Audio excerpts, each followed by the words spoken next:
You know, I was gonna drop this on you while I was in the gym, but they like to play their music all extra loud, so we're gonna do it in the car. But I don't know what womanhood is all about. I ain't got no idea. I ain't gonna pretend to know, but I tell you right now, I've been studying masculinity for a presentation I'm gonna give at the Rodgers event in Chicago, September 1st, I believe it is, 2nd, 3rd. Trying to think, I feel like my masculinity is very secure. Secure is a really important operative word to that sentence. So it makes it safe and healthy. So it makes it so that other people can't jerk it around, take it from me, and get a response. So probably gonna talk about that at the event. But just to give you some jibbies and nibbies, some considerations, I came into my kind of rite of passage, and my mind was all wrapped up in my Marine Corps experience. Boot camp was not enough. Combat kind of did it. But then you find yourself in these positions in life, nothing stays. You can blow up the Twin Towers, kill hundreds of thousands of people, and the human mind, the collective consciousness, dang near forgets about it after a few years. You know what I'm saying? It's just, everything fades. And so, thinking about the rite of passage when you become a man. Do you know the day you really transferred from being a boy into becoming a man, Going from being vulnerable, I want to find a better word than taker, or something that needs to be nourished, to something that can provide, protect, and nourish, right? So that can link shields with other men and form a safe perimeter around those who, just by the nature of their being, need protection and provision. They have different functions and they're equal in glory, but they need protection and they need provisions that we have.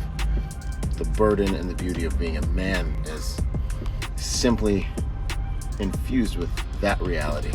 Anyways, I'm not here to give you, don't get crazy. I'm not here to give you my presentation. Stand by, palms down, just a little bit more. So, masculinity. Do you remember when you earned yours? It's something that's earned, that way no one can take it away. When some chick tries to tell you what a real man would do, or someone challenges your masculinity, you know who you are because you earned it for yourself by the grace of God. Thank God for the resistance He gives us in life to help us prove to ourselves who and what we are so we can do more for Him. That's another presentation. Back to this one. Don't be a once upon a time guy. This ain't something you did once upon a time. This is something that you're every single day unraveling, discovering, giving, contributing from. Can you respect yourself for what you're doing with yourself today? Does the way you chose to live this morning, is it in alignment with your values, with respecting yourself? Man, I feel the spirit. I gotta be careful. I'm gonna be giving y'all an hour-long presentation. Are you in alignment? You know what I'm saying? These are muscles that must be developed. You know what I'm saying? These are muscles that must be constantly strengthened. The good old days, God bless them, those were the good old days, but what are you all about today? Can you look at yourself in the mirror with integrity based on the way you're living your life right now? Are you giving? Are you a life-giving source? They praise women for bringing children into this world, and I respect it. But men, don't forget who you are. You are a life-giving source. Whether you're able to have kids with your wife or not, you're a walking livelihood for people. You're a walking provider. This is simply a consequence of the law of your being if you're in alignment with your masculinity, which is like the sun. Provide and we protect. And we do that whether they're smart enough to realize it or not. Masculine love doesn't require affection, okay? Whereas some of the other forms of love, it's all about making you feel good and feel secure and feel comfortable. That is it's just as important. But masculine love has much more to do with discipline, standards. No, you did not do good enough.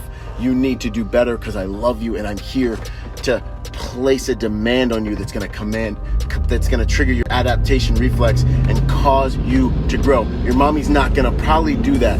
Some of them have. Mine did. Not taking anything away from anybody. Don't trip. But I'm just saying this is an organically masculine form of love, and it's what the world's missing. I hate participation trophies. But anyways, I put all this down for you men listening. Settle your masculinity daily so you can come from a healthy, secure place and you can serve those you live for. They don't realize we live for them, man.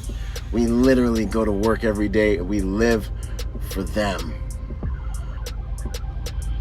Like, we spend ourselves. Like, I give my family a blood. See that vein that's the size of your pinky? I give my family a blood transfusion of my time, of my power, of my energy, of the best of my thought, you know? And it ain't even my family. It's my tribe. I'm trying to expand.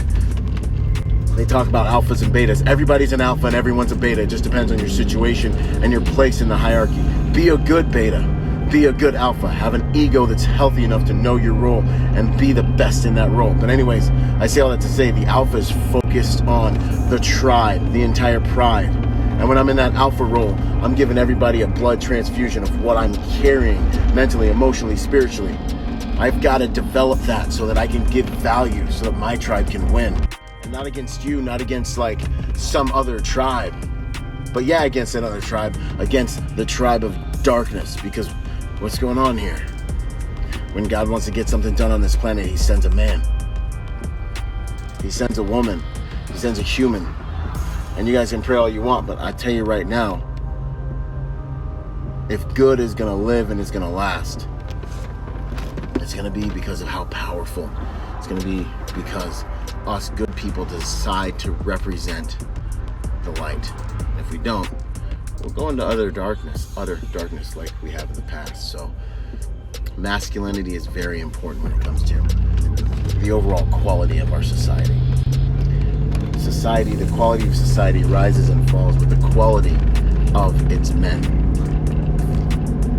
Hard times create hard men, who create good times. Good times create soft men, who create hard times all over again. You guys know it. I missed one of them in there, but that's the reality. The quality of your society depends on the quality of its providers and protectors, whether you like it or not. The only reason gangs haven't kicked your door down and taken everything from you is because the threat of violence of good men, the threat of law enforcement, the violence of good men is the only thing that holds this in the balance. And they're fighting for that balance. Love you guys. It's early in the day. I'm just warming up. I'm just unwinding. It's about to be a celebration. Boom! What's up, you guys? Byron Rodgers here. And if that video meant anything to you, if it inspired you, if you appreciated it, I just want to ask you to possibly support us on Patreon.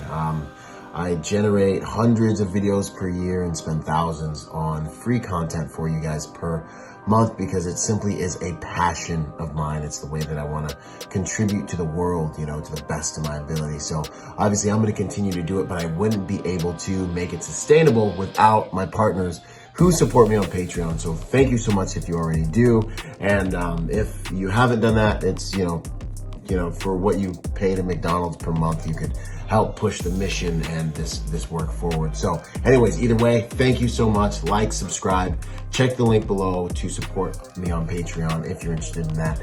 God bless, Semper Fi, and I'll see you on the next piece of content, y'all. Boom.